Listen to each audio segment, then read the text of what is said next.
Bonsoir à tous, alors je n'ai pas fait de vidéo depuis très longtemps parce que donc comme vous le savez je suis enceinte et j'ai eu plein de rendez-vous et puis bon la fatigue chronique etc. donc j'ai pas pu trop faire de vidéos. Alors déjà je voulais vous remercier parce que je suis à plus de 1000 abonnés donc je suis super heureuse. J'aurais jamais cru un jour que ma chaîne YouTube crée, je crois, enfin elle est là depuis 2007 mais vraiment, je commençais à parler de bipolarité en 2015 à peu près, 2014-2015. Donc ça fait à peu près, on va dire, 5 ans que je suis active sur YouTube. Et j'ai eu plein de retours incroyables, donc vraiment merci beaucoup, merci, merci, merci. Ce soir, je voulais parler de trois choses qui n'ont pas trop à voir comme d'habitude. De toute façon, avec la psychiatrie, ça peut être tout et rien, hein. Donc la première chose qui m'énerve, on va dire, c'est de toujours devoir s'excuser ou alors devoir s'expliquer. Alors, je crois que je le dis beaucoup dans mes vidéos, mais je le redis parce que c'est vraiment énervant.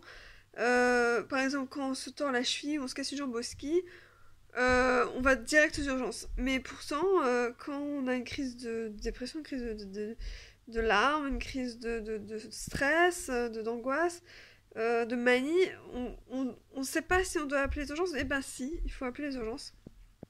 C'est comme n'importe quelle maladie ou problème physique, c'est psychique, mais c'est quand même, ça fait partie de notre corps, le cerveau il est là, hein, je veux dire. Donc voilà, et toujours besoin de dire, ah oui, bon, par exemple quand on dit je suis anxieuse, quand je dis que je suis anxieuse, souvent on me dit pourquoi, ou arrête d'angoisser. Mais quand on sort la cheville, on ne dit pas arrête d'avoir mal, ou quand on vomit avec une gastro, on ne dit pas arrête de vomir, enfin, voilà, ça me rappelle un peu ça, voilà. C'est tellement absurde.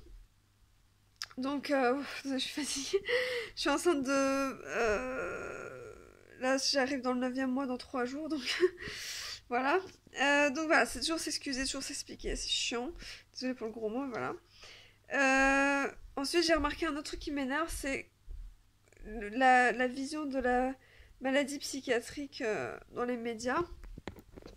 Comment est vue la maladie mentale, quoi, et surtout la psychiatrie. Euh, je vous donne un exemple que je connais, enfin, quelque chose que je vois souvent à la télé, donc dans des clips. Là, il y a le clip de Camila Cabello, où elle, à la fin du clip, elle est en habit blanc avec des sortes de trucs là qui tombent.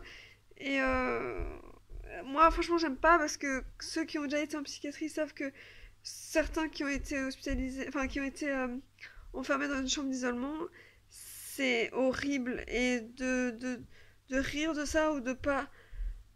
De prendre ça comme un truc banal, ça m'énerve parce que c'est terrible, terrible, terrible, c'est horrible. Franchement, ça ressemble à la prison, vraiment. Moi, que je l'ai vécu, donc je peux dire ça, c'est comme la prison. Donc voilà, dans les médias, on,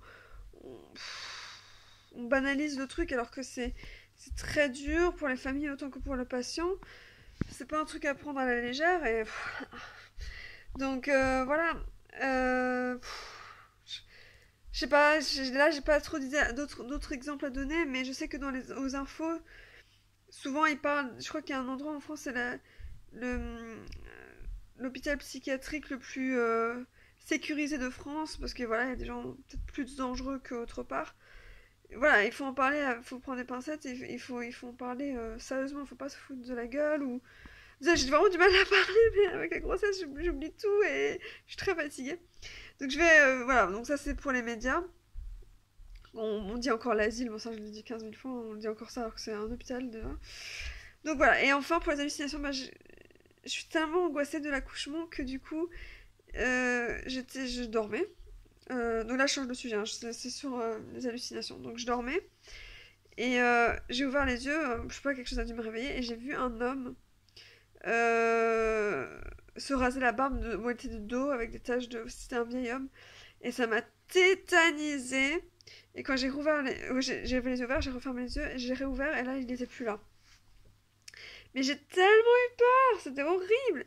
Mais on m'avait dit à l'époque quand j'avais aussi eu une hallucination de ce style-là, et on m'a dit qu'en fait si on est à moitié endormi, c'est souvent un peu côté rêveur du cerveau, je sais pas comment ça s'appelle.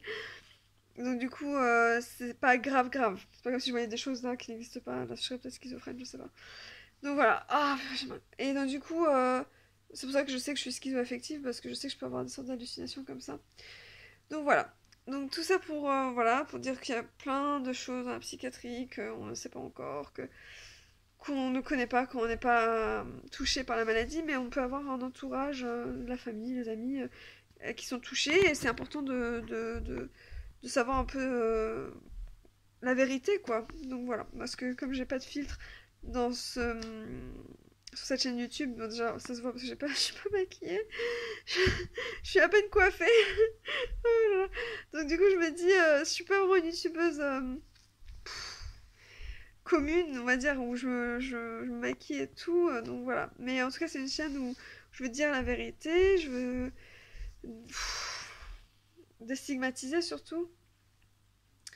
Et voilà, montrer qu'on peut avoir une vie à peu près normale, on va dire, avec une maladie psychique. Voilà.